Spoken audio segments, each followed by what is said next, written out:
Tunakuinua Bwana, tunakutukuza Jehova. Asante kwa ajili ya ibada zilizotangulia. Naonekana Jehova, tumekuona tangia ibada ya asubuhi, ibada nzuri ya maombi. Tumekuona Jehova ukitutokea katika namna ya tofauti katika mahitaji yetu. Libarikiwe jina lako. Asante hata kwa ajili ya ibada hii ya sifa. Tumesikia vizuri kukuinua, maana umestahili. Hakika umestahili Mungu wetu, unatupenda, unatujali. Libarikiwe jina lako katika jina la Yesu. Wote tuseme amen. Amen. Kwa niaba yako msalimie ndugu yako mkono wa kulia wa kushoto. Kama ni mgeni mwambie baadaye tunakupa nafasi ya kutusalimia. Tunakupa nafasi baadaye ya kusalimia.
Ni siku za majilio,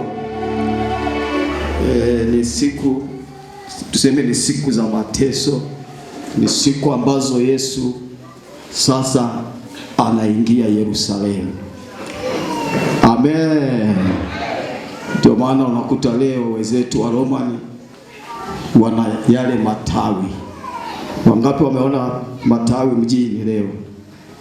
Ni siku ambazo Yesu sasa alikuwa anaingia Yerusalemu ili sasa akakikabili kifo kwa ajili ya kumkomboa mwanadamu. Si kwamba alikuwa haelewi, alikuwa anaelewa kinachokwenda kutokea, lakini alikuwa anakwenda kwa sababu alijua anaenda kufanya nini. Bwana Yesu asifiwe sana. Alikuwa anajua ni kipindi ambacho sasa anaenda kuikamilisha kazi. Anaenda sasa kumkamilisha mwanadamu. Anaenda sasa kurudisha mahusiano ya Mungu na mwanadamu yaliyokuwa yamepotea pale Eden. Bwana Yesu asifiwe sana. Taka asubuhi ya leo nikupe ujumbe unaosema sababu iliyompeleka Yesu msalabani. Hebu mwambie mwenzio, sababu iliyompeleka Yesu msalabani. Wiki lililopita Jumapili nilisimama kwa habari ya matoleo, hasa fungu la 10. Sasa mwambie mwenzio, sahau fungu la 10. Huko tumeshapita sasa. Kama hujachukua hatua sasa, si tunaendelea. Bwana Yesu asifiwe sana. Sababu iliyompeleka Yesu msalabani. Tukumbushane, tuelewe. Hii itakusaidia sana kuendelea kujipanga vizuri, kuendelea kukaa vizuri na Bwana. Hivi vitu si mara nyingi vinahubiriwa, na hatukienda hasa kwenye makanisa ya manabii, vitu kama hivi huwezi ukaambiwa. kwa sababu iko siri kubwa ya kuvijua hivi vitu. Utakuwa tayari, kwa sababu hutafanya mchezo kama wale waliowahi shule ya Jumapili. Wale wanawali walikuwa wanajua bwana harusi atatokea wakati wowote, kwa hiyo walikuwa tayari. Kwa hiyo hata hili lenyewe tunapokuhubiri sababu zile zilizomfanya Yesu aende msalabani, kwa vyovyote utakazana kuhakikisha unamtendea haki, sababu yeye alikutendea haki. Alikuwa anakufa pale msalabani kwa ajili yako. Hakupelekwa kwa maana ya kupata cheo. Biblia inasema aliacha enzi, aliacha mamlaka, aliacha kila kitu kule mbinguni, akaja akazaliwa kama mtumwa, kama masikini, ili tu kwamba wewe ukombolewe. Bwana Yesu asifiwe sana. Haya ni mahubiri tunayohubiri siku kama hizi za Pasaka. Tunakukumbusha, natamani uelewe. Makanisa mengine wamekuwa na maandalizi ya muda mrefu sana, lakini tunachokitaka kitu kimoja, ufahamu sababu iliyompeleka Yesu msalabani. Ukishafahamu, ili ukazane kuendelea kumwamini, kuendelea kutembea naye. Bwana Yesu asifiwe sana.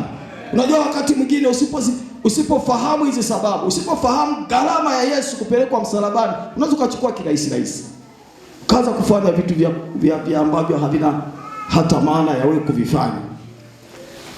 Lakini ukielewesha, ukayajua mazingira haya, na nitakuelewesha leo. Mwambie mwezio, mchungaji atakuelewesha leo. Biblia inavyosema. Maandiko yanatisha kama nini. Unaweza kama ni mtu ambaye umeamua unataka uende mbinguni, ukiyasikia haya maandiko, unafika mahali unaona basi utaacha vitu vingi sana. Maana Biblia mahali anasema tutapateje kupona tusipojali wokovu mkuu kama huu. Maana yake nini? Kwamba usipozijali sababu zilizompeleka Yesu msalabani, kupona hakutatokea, uponyaji hautatokea. Kwa unapofahamu hizi sababu zinakufanya utilie maanani, na ndicho anachokitaka Mungu. Ndicho anachokitaka Mungu kuliko hata vitu vingine vyote. Sasa vitu vilifanyika vitu vyenye gharama kubwa ili kukukomboa wewe. Halafu Biblia inaongea vizuri, vilikuwa vinafanyika wakati bado tungali wenye dhambi. Hatukuwa na sababu yoyote, hatukuwa na sifa yoyote ya Yesu kufa msalabani kwa ajili yetu. Hakuna mtu aliyekuwa na sifa, hayupo.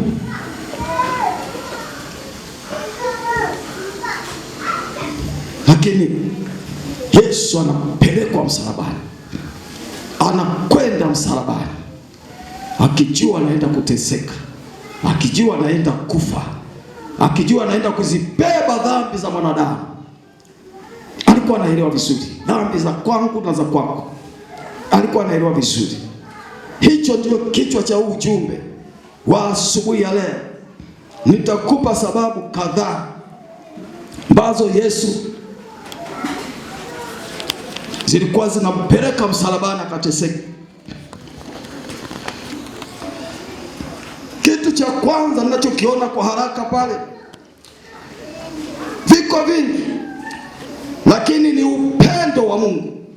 Ndio kitu cha kwanza nilichokiweka pale, ni upendo wa Mungu wa kumpenda mwanadamu.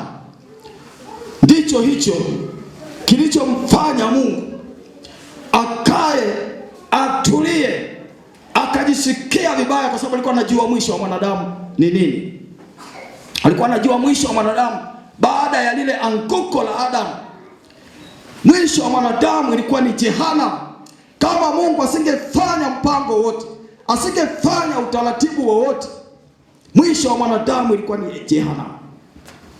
Na Mungu hakulitaka hilo. Kilichomuumiza Ni kwa sababu alimpenda mwanadamu. Bwana Yesu asifiwe sana. Naelewa historia ya Adamu. Adamu alipokosea pale Eden, Mungu ikabidi amtoe kwenye ile bustani ya Eden kwa sababu ya dhambi. Dhambi ndio ambayo ilimfanya Mungu akaidi kile ambacho alimuumbia mwanadamu. Hakuumba mwanadamu ateseke. Mungu alikuwa na mipango mingine kabisa. Lakini alipofika mahali Adamu akakosea, Mungu akamtoa pale Eden. Alipomtoa pale Eden, bado kwa nini alimtoa pale Eden?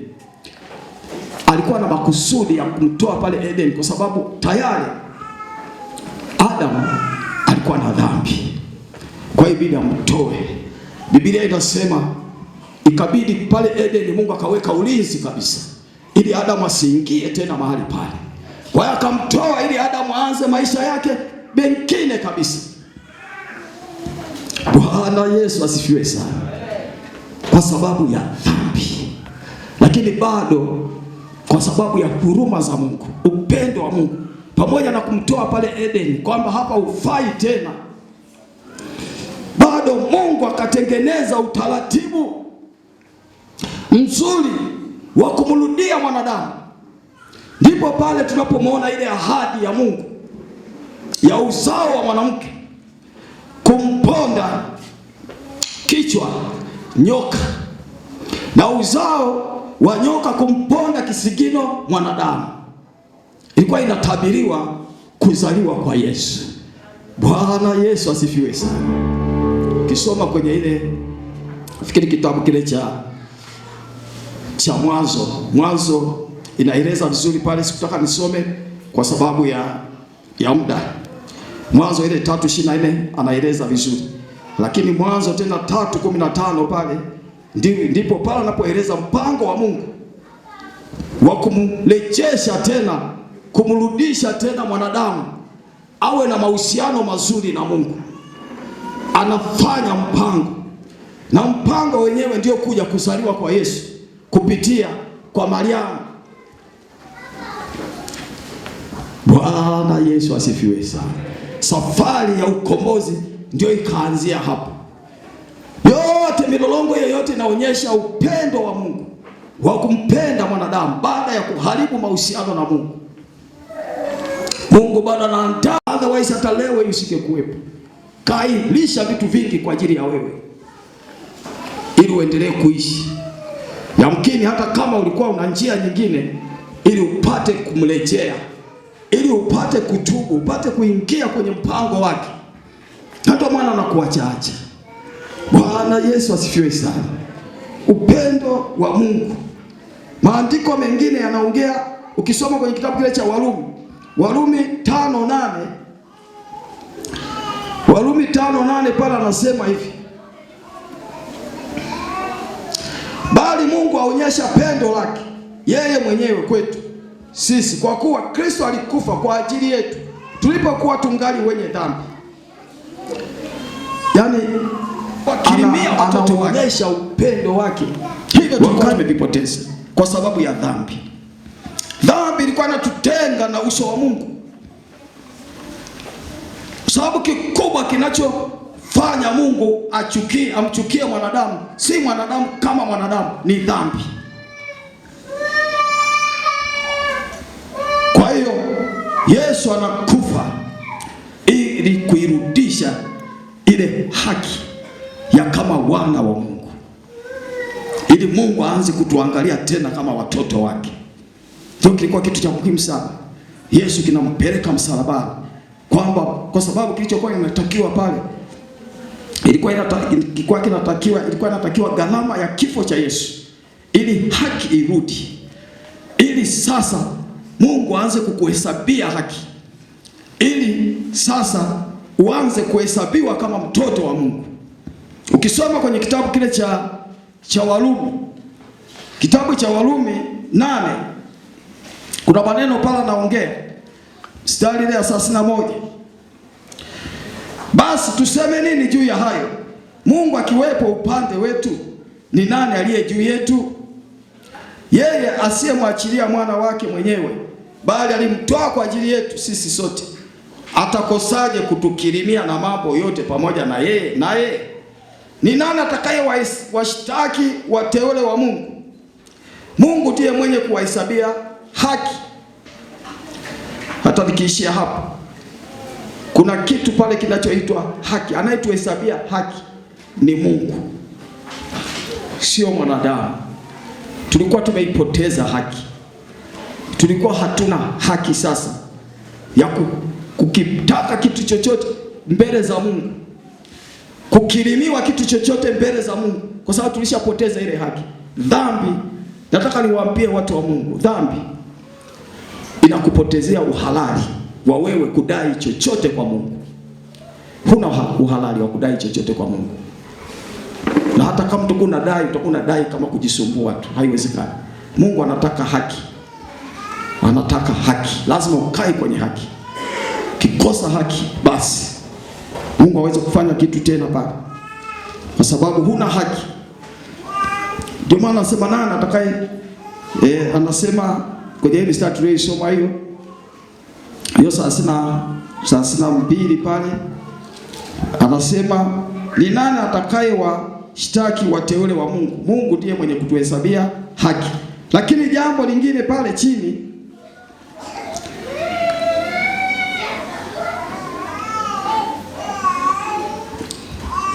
alikufa ili kutuondolea hati ya mashtaka.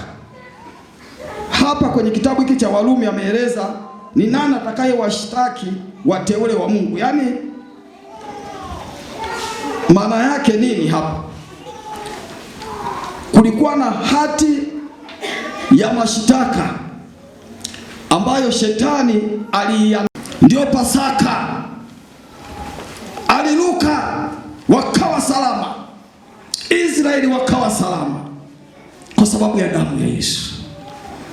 Iangalie damu ya Yesu, muulize mwenzio, una damu ya Yesu wewe? Uangalie upendo wa Mungu ambao Yesu anauitikia hapa, ambao tunasema ni utii wa Yesu kuhakikisha mapenzi ya Mungu yanatimia. Hakuwa tayari mapenzi yake yatimie, yeye alitaka mapenzi ya Mungu yatimie. Na Bwana anaongea maneno magumu sana pale Yesu. Ni kweli hali ilikuwa ngumu, lakini Yesu alitaka mapenzi ya Bwana yatimie. 39 anasema hivi au 37, akamchukua Petro, wale wana wawili wa Zebedayo, akaanza kuhuzunika kwa kusononeka. Ndipo akawaambia, roho yangu ina huzuni nyingi kiasi cha kufa. Huzuni kiasi cha kufa. Kaeni hapa mkeshe pamoja nami. Akaendelea mbele kidogo, akaanguka kifudifudi, akaomba akisema, Baba yangu, ikiwezekana kikombe hiki kiniepuke, walakini si kama nitakavyo mimi, bali kama utakavyo wewe. Utii katika mapenzi ya Mungu. Yesu huyu sasa anamuitikia Mungu, anamuitikia Baba, anasema mapenzi yako yatimie, sio kama mimi ninavyotaka. Kutaka kwa Yesu kulikuwa kikombe kile kimwepuke, mateso yale yamwepuke, ndio kulikuwa kutaka kwa Yesu. Lakini anasema sivyo, si kama mimi ninavyotaka.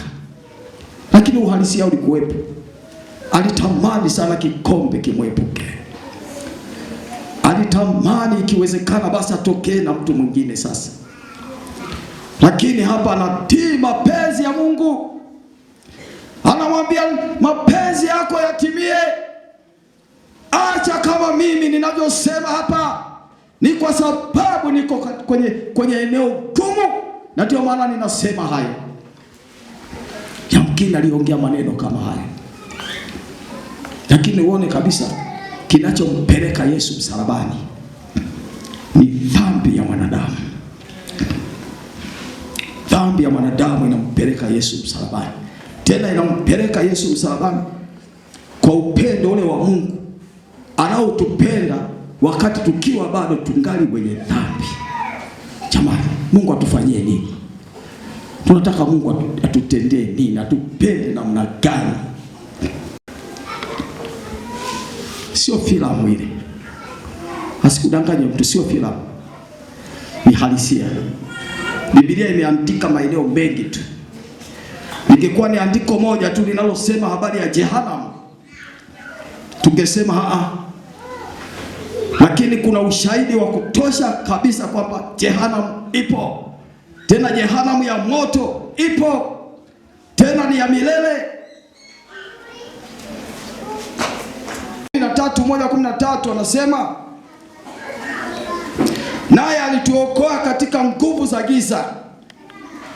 Alituokoa kutoka kwenye nguvu za giza, akatuhamisha na kutuingiza katika ufalme wa mwana wa pendo lake.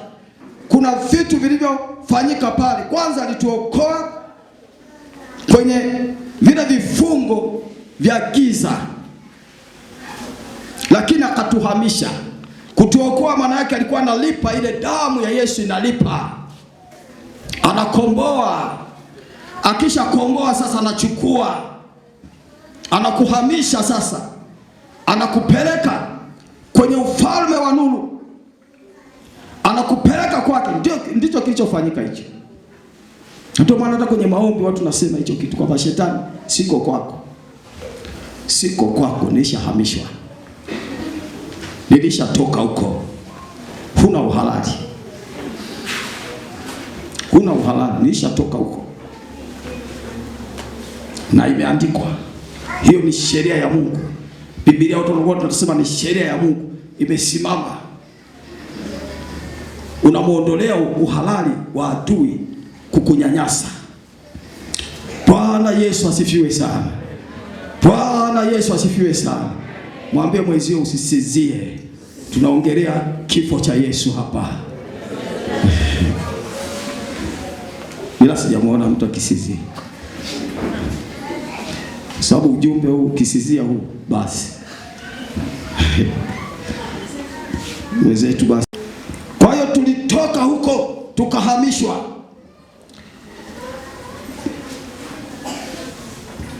Lakini jambo lingine kwenye kitabu kile cha Isaya,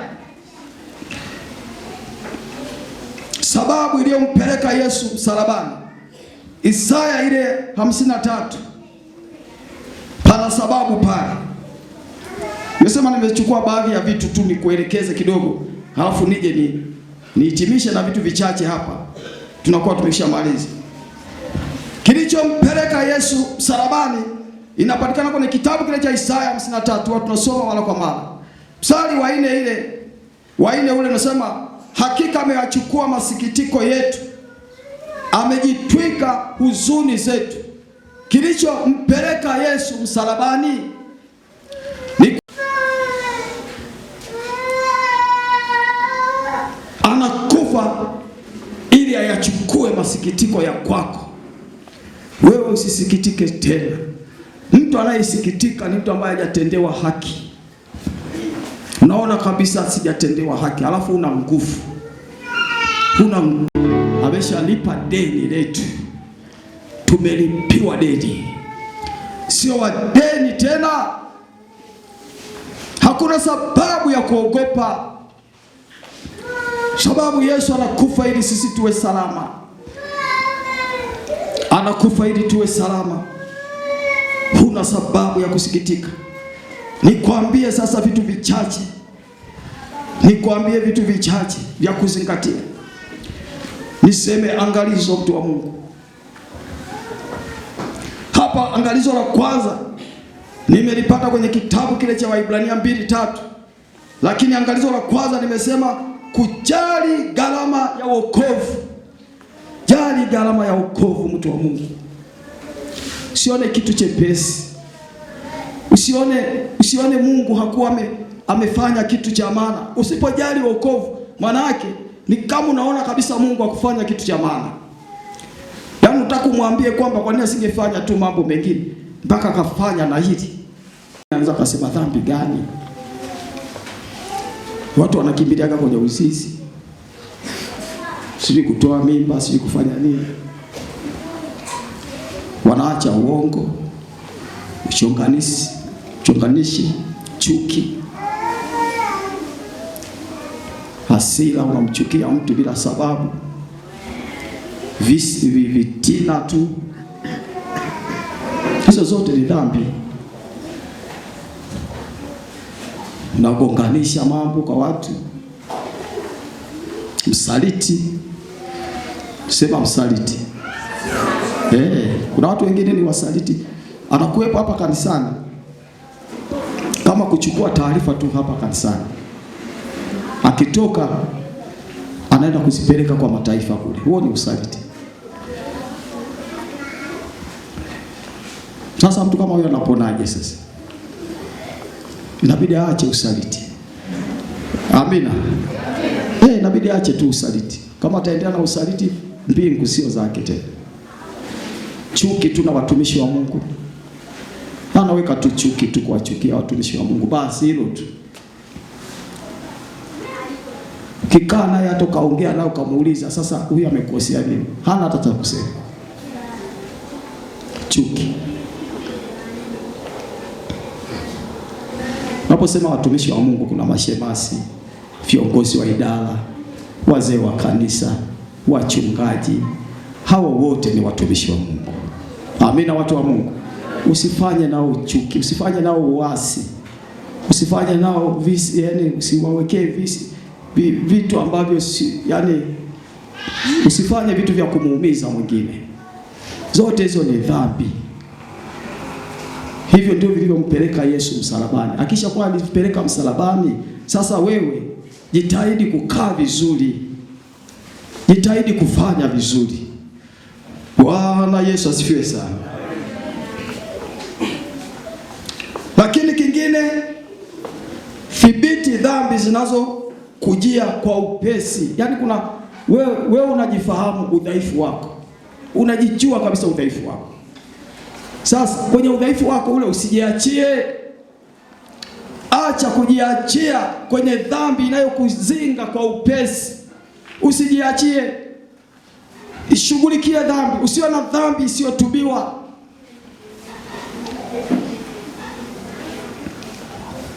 Kusitokee na una dhambi ambayo wewe haijatubiwa. Wewe unaona kabisa mimi bwana, yaani wivu unaniua. Wivu unaniua. Au maneno, sikaji na neno la mtu. Yaani mimi si nikoi. Unajisifia na kujisifia. Yaani mimi nikisikia neno la mtu tu, yaani siku hiyo siwezi kulala. Alafu naona kama kasifa fulani. Ni hatari. Ni hatari. Sasa angalia kinachokusumbua mara kwa mara, kishughulikie. Hebu tusimame watu wa Mungu. Hizo ndio sababu baadhi zilizompeleka Yesu msalabani. Hakujipeleka, ni upendo wa Mungu, utii wa Yesu, kuyatii mapenzi ya Mungu, huruma ya Mungu, tusiende jehanamu, kuchukua huzuni zetu, kuchukua masikitiko yetu. Yesu anaenda kufa msalabani. Yesu anaenda kufa msalabani. Tuimbe kijito cha utakaso, praise team. Naenda kumaliza sasa hivi. Kijito cha utakaso. Tafakari ujumbe huu. Bwana kusaidie. Ujumbe unahitaji utekelezaji. Unataka ujikague. Omba rehema. Wimbo huu ni wa maombi. Omba utakaso. Omba utakaso kupitia wimbo huu. Bwana kusaidie.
la utakaso, ni wiki la kujiweka vizuri mbele za Bwana. Sema Bwana Yesu, Bwana Yesu, unayajua maisha yangu. Nimelisikia neno lako. Ni kweli Mungu, sijafanya vizuri.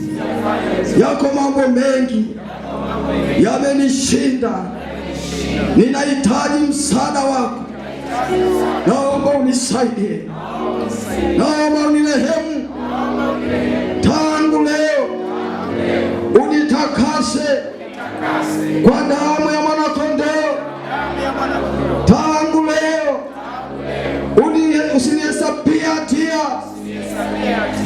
Asante Yesu kwa kunitakasa. Ondoa hukumu ndani ya moyo wangu.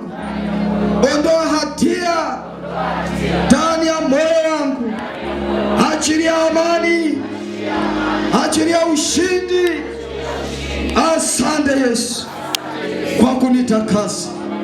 Hebu sema chochote kwa kinywa chako ninapoendelea kukuombea.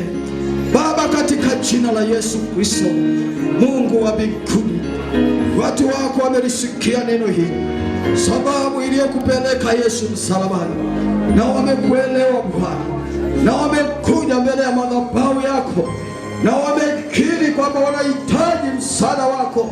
Nami Bwana ninawaombea, naomba Bwana achilia rehema katikati ya maisha ya watu wako. Wasamehe Bwana, achilia msamaha, achilia msamaha, achilia rehema, achilia rehema. Usiwahesabia hatia watu wako. Wameamua kukujia tena Bwana, kupatana na wewe tena Bwana. Achilia ushindi ndani ya mioyo yao. Ondoa hatia, ondoa hukumu ndani ya mioyo yao, katika jina la Yesu. Na waachilia mikononi mwako, kiamini Bwana, wewe utaendelea kuwasaidia, utaendelea kuwatetea, katika jina la Yesu. Baba, nimeomba na kushukuru, kiamini Bwana umenisikia. Amen. Amen. Turudi. Mwamini Mungu. Mwamini Mungu. Kwa ajili ya muda sikutaka tufanye kitu cha ziada hapa, ila mwamini Mungu. Naomba jitahidi. Jitahidi. Kama unakaa katikati ya waovu, katikati ya watu wanaokusababishia ufanye vitu ambavyo havitakiwi, jitenge nao. Safari hii ni ya mtu mmoja. Jitenge nao watu hawa. Hii safari sio ya watu wengi, ni ya mtu mmoja. Lazima uwe committed wewe mwenyewe, usije ukajichanganya na watu wengine. Mimi na matangazo tu machache.